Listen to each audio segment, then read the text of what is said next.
Hey, what's going on, everybody? It's Kyle Sommers, your licensed bro therapist, and I want to talk a little bit about websites.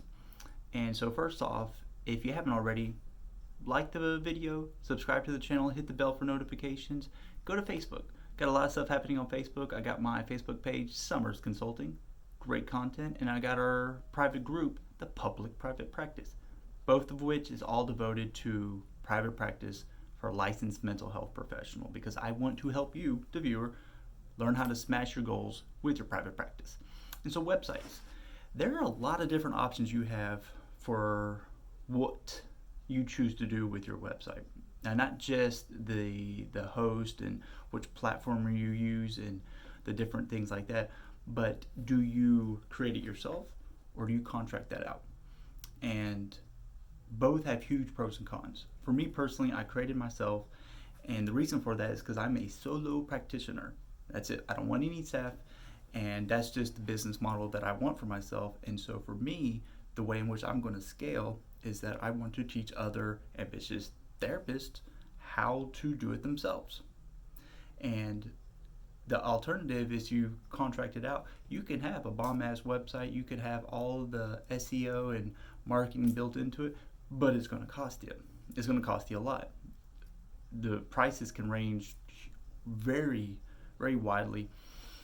I've seen it anywhere from several $100s, like $600, $700, to several $1,000s to have a website created from a freelancer. And every time you want to update that, that's going to cost you too. Another option would be something like Brighter Vision, where they have a lot of stuff built into their business model where they'll create the website, they will provide marketing, they will provide SEO, they will provide online social media and stuff like that, but it comes at a fee, and that fee can, I think, is like $80 to $150 a month. So much more reasonable, but it's still you're paying for it. You're not doing it, you're paying someone else to do it. And so if I were to, if I wouldn't have gone into solo practice and I wanted to scale it to include other therapists and potentially doctors and just have a full functioning clinic, I would have paid a fee for someone else to do it just because my focus would have been on scaling the business, not constantly tinkering with the website because I just wouldn't have time for that. And maybe at some point hired a graphic designer. That's what I would have done simply because as a solo practitioner, someone like me who had like zero money saved up to make this transition, I didn't have all the money in the world just to throw at anybody that wanted to help me out. I had to learn it on my own. And I'm grateful that I did because I want to share that knowledge. One of the trainings that I'm going to be making very soon is anybody wants to learn how to create a badass website, I'm going to show you how. And I'm also going to show you how to maximize it for SEO, which is just an ongoing thing, things that I'm still learning. I'm by no means a genius at it. I'm learning all the time and I'm constantly getting there and playing with it. And my website statistics reflect that.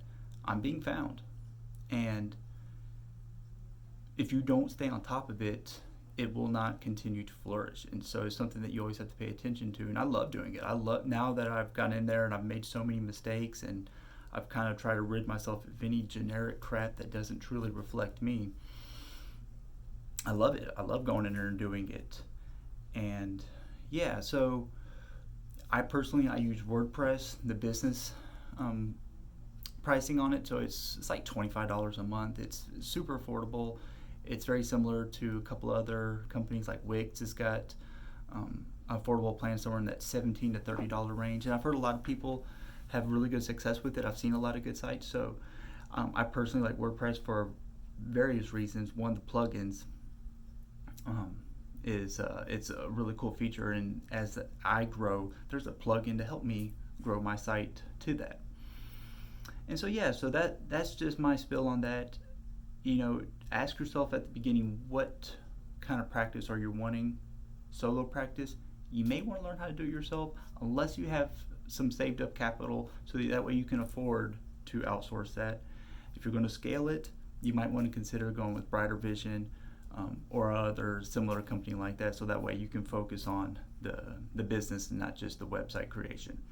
Anyways, guys, I hope you enjoyed that video. Stay tuned. I'm going to keep on coming at you with free tips on how to smash your private practice goals, and I'll see you soon. Bye.